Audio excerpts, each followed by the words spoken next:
Y'all, we live in difficult times. There's war, political unrest, the pandemic, poverty, families being torn, communities ripped by gun violence and people dying every day, police, injustice. It's all bringing so much pain. But y'all, we can look inside our minds and we can understand who we are, become better, and do this thing like we've never done it before. But it all starts with our mental health, and I know we can do it. I believe in you because I believe in me, and I believe in us.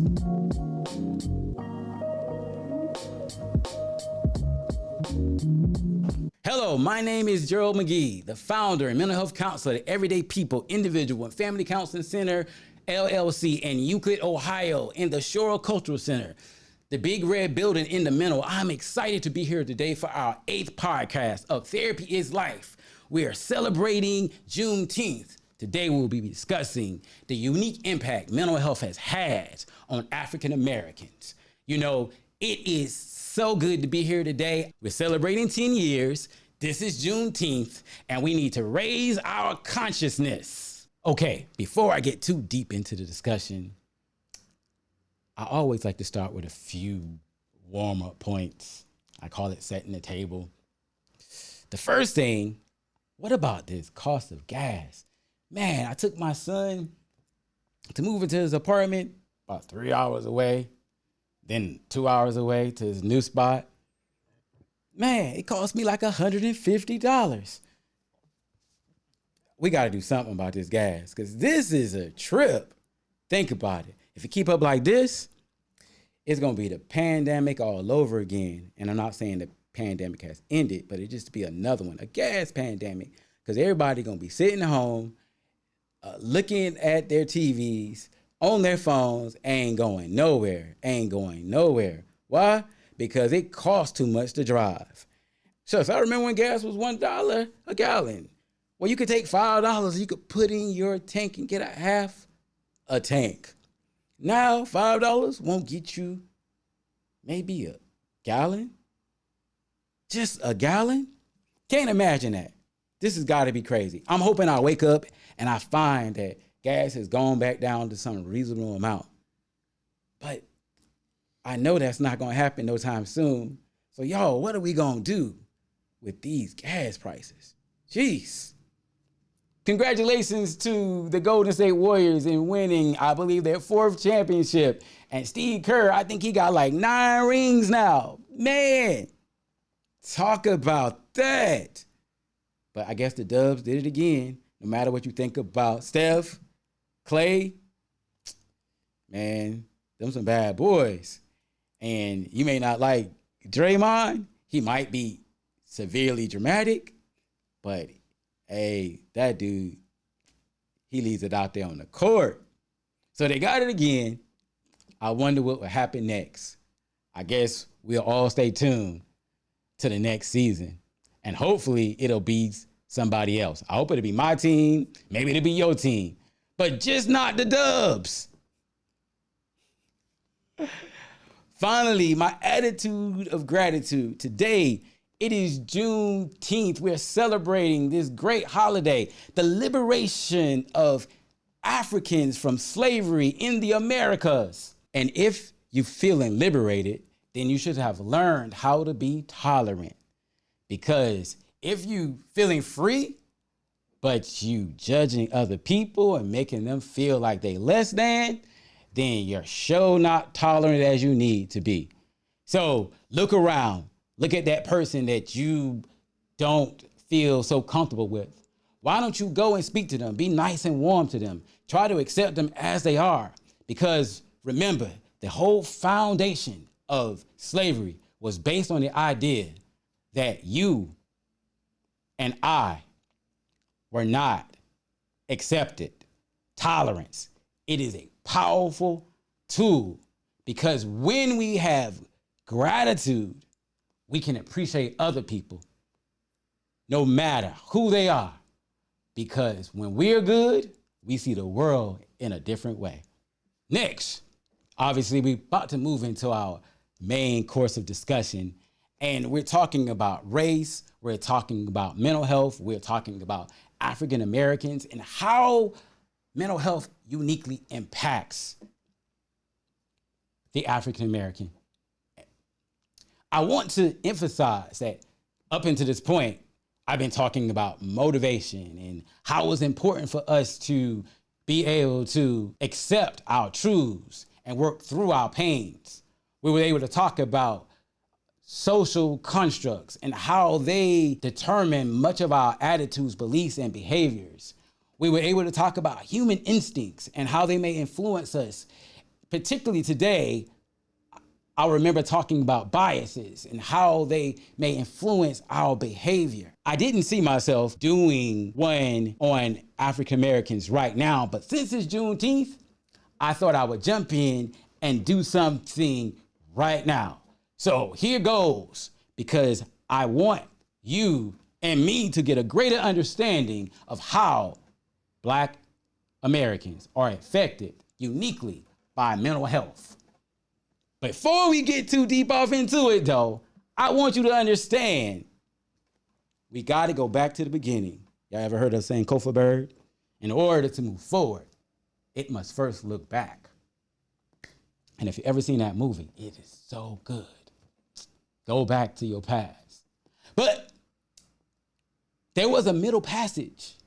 And in that middle passage, that's the transatlantic slave trade that went from the Africa through the Americas and the Caribbean and all throughout the world. You know, it lasted from perhaps the 1500s to the 1900s. The 1900s, man, that's scary because, man, I was born in the 1900s.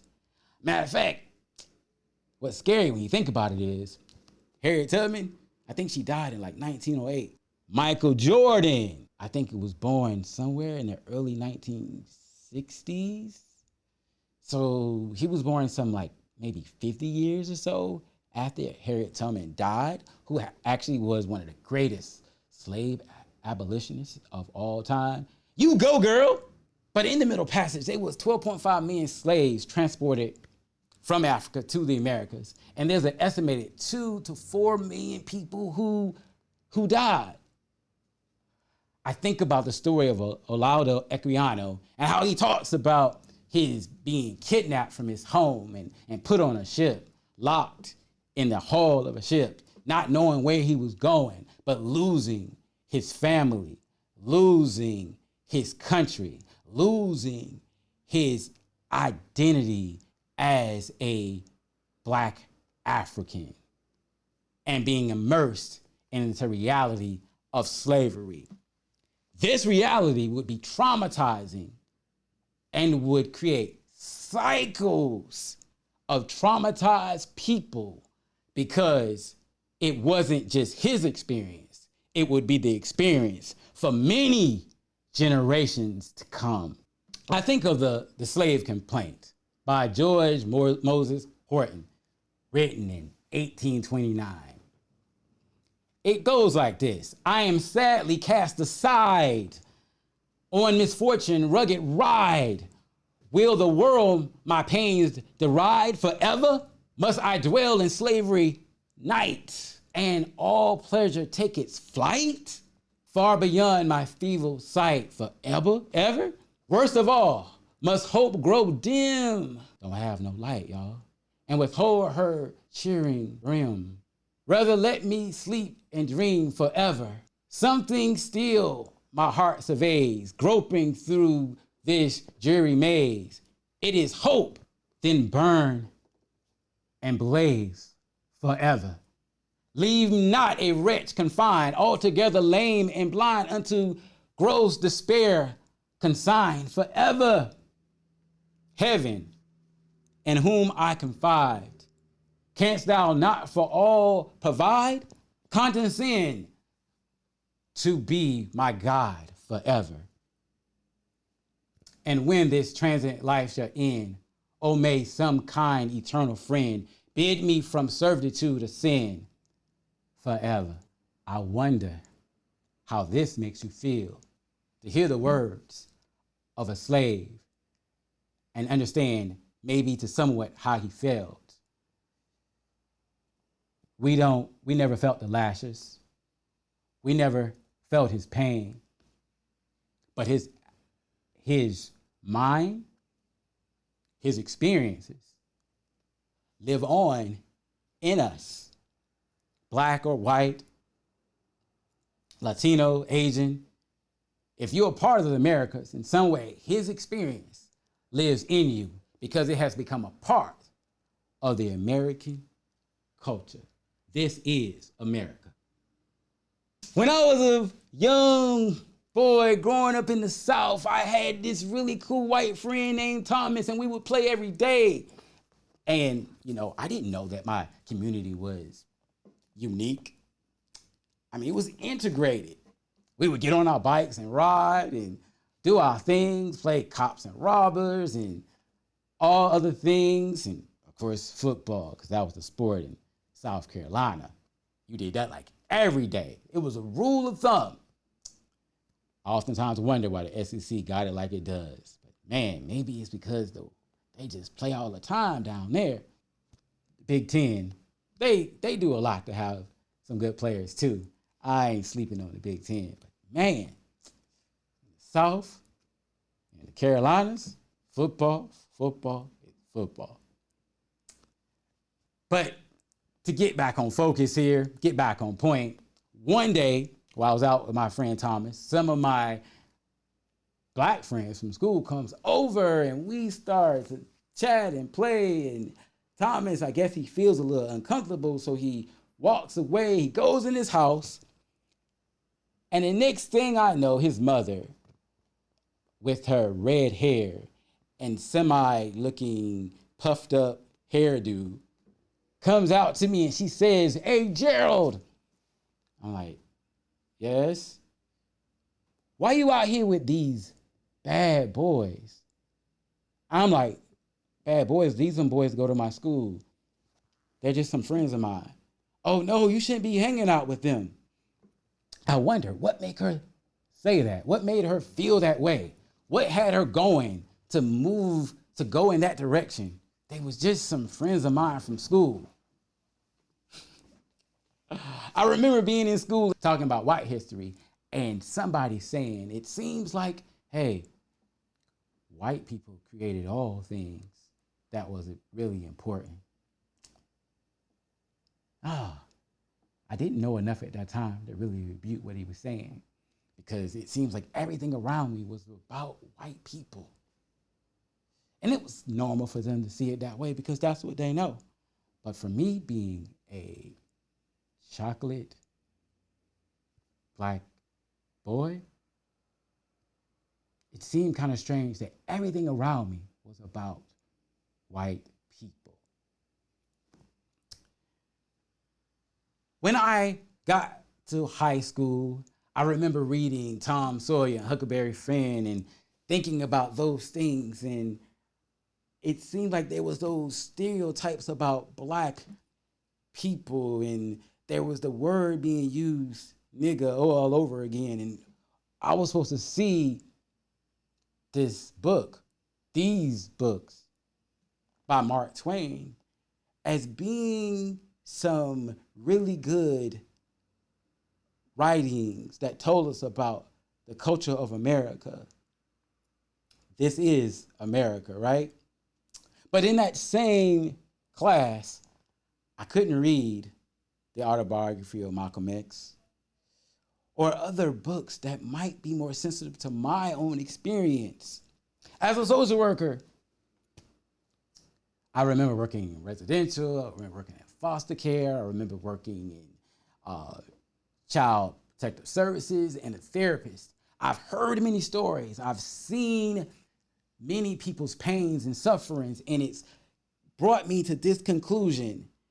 Never has it ever been just about an individual effort and obtaining the greatest level in life, but it's always been a struggle, a challenge, not just something intrapersonal. it's been family, it's been environment, it's been community, it's been government. All of these things point to the unique mental health challenges of African Americans. Not a story that just happened today, but this story goes back 400 years because there's been attitudes, beliefs, and behaviors being perpetuated over and over again that has brought us to this place. And because of that, we have to consider as a therapist how these challenges of our historical experience impact the life we live today. You know, there's substantial evidence that race is not biological, meaning that all of our organs, our body parts, need the same physical and emotional nourishment to survive and thrive. Race is a social construct that strongly influences how we think, feel, and act in America. Probably so. Research suggests that when we look at people, we automatically want to put them in some type of racial category. And maybe before this 400 years, it wasn't like that.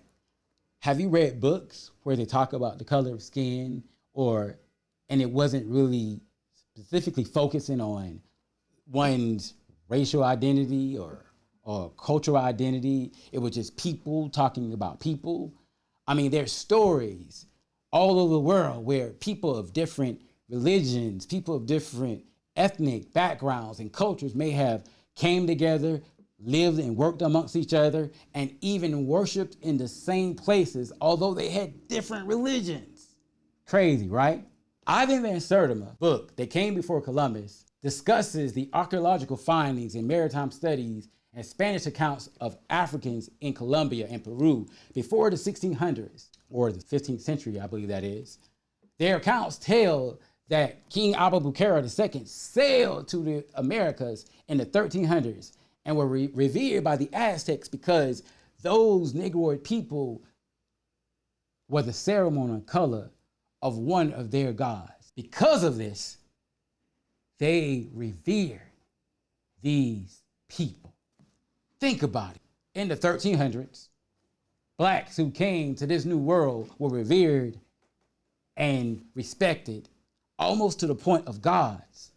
But for many years, we have been seen as less than human in many accounts. In 1619, things changed. The first American slaves were brought to Jamestown, Virginia. The institution of chattel slavery will become a critical part of American politics, economy, social life, religion, and family life. For 400 years, stereotypes of laziness, paganism, irrational actions, hypersexuality, undiscipline, and more. So where is Auntie Jemima? Where is Sapphira? Where is Jezebel? Where is Sambo? It was all about that kind of stuff. You know, I remember watching Mama on Tom and Jerry. Thomas? Didn't know what that was all about at the time. Jeez. But it was pumping some serious black stereotypes that had been going on for centuries, and I didn't even know about it. Remember when I said hot dogs? Hot dogs. I told you how they came from one place, Germany. They was brought to America, and how they were used and they spread all over the United States and became a part of American identity, where Mama and Auntie and Sambo, they became rooted in American culture. And this dehumanization of black people would functionalize slavery, and it will become acceptable in most of the colonies. You see, you can't do this kind of stuff without normalizing it. And so if Granddaddy did it, then it was all right because I love Granddaddy and he was a good man. If Daddy did it, it was all right because I love Daddy and he did it. And so if my Granddaddy did it, my daddy did it, then it's okay if I do it too. It becomes a part of my worldview. So in 1865, slavery ends, right? Juneteenth, we celebrating it. We call it Juneteenth because we don't actually know the exact date. But somewhere between the 10th and the 19th, somewhere it started and we celebrated on the 19th. But look what happens next. There's Reconstruction. We made some thrives. I remember hearing the words of W.D. Du Bois when he talked about in the souls of black folks, how we thought that just being free would be enough. But what we realized was we needed to vote. We needed to get educated. And so black people begin to do those things. They begin to vote. They begin to get elected to public offices. And even in places like Wilmington, South Carolina, black people came together with white people and they built these great communities where white and black people work together. So don't buy the hype that black and whites can't work together, because they have. Of course, that didn't work for everybody. Thus came the Jim Crow era in retaliation to the Reconstruction period, which trying to take away all the whites and all the liberties that blacks had gained during Reconstruction. You know what's crazy about that?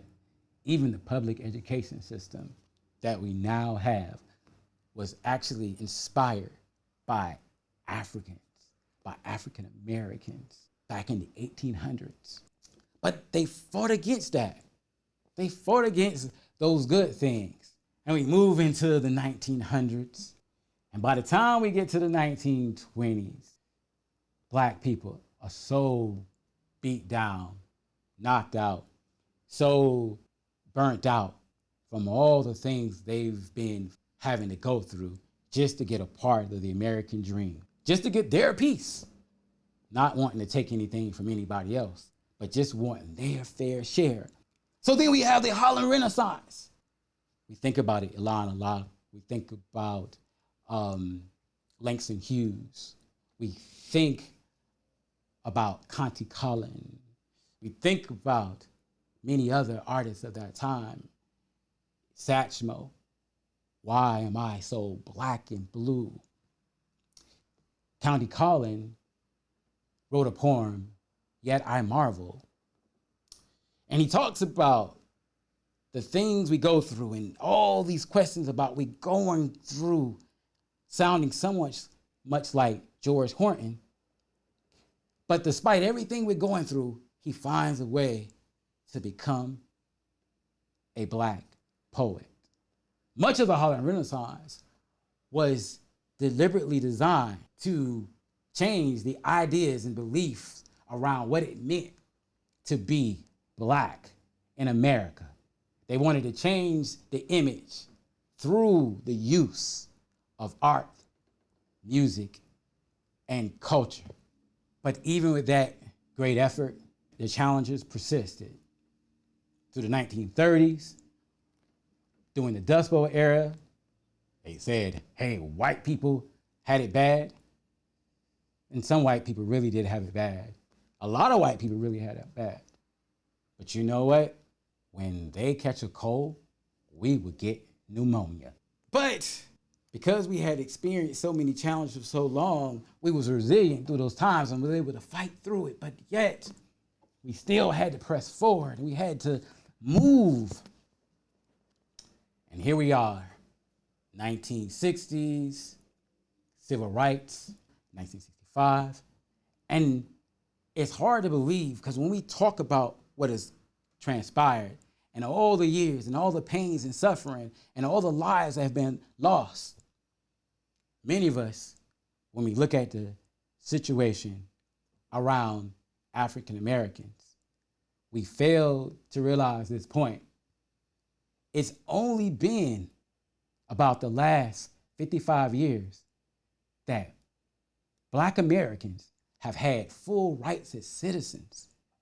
Most of the time that this country has been in existence, the African has been struggling just to have equity and a peace of mind.